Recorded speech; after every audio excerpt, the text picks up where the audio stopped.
இப்பொழுது நிறுத்திக் கொள்கிறோம். இடஒதுக்கீடு அளிக்காவிட்டால்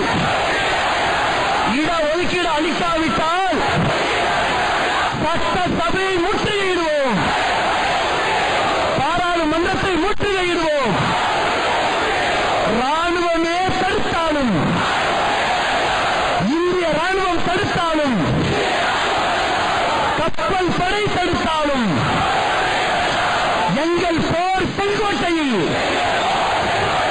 ஓயவே மாட்டோம். இடஒதுக்கீடு அடையும் வரை ஓயவே மாட்டோம். மண்டபங்கள் போதவில்லை, வாகனங்கள் கிடைக்கவில்லை,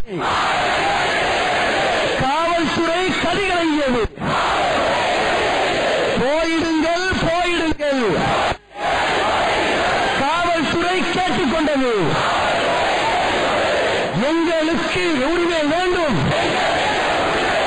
இடஒதுக்கீடு அளித்திட வேண்டும். இடஒதுக்கீடு கிடைக்கும் வரை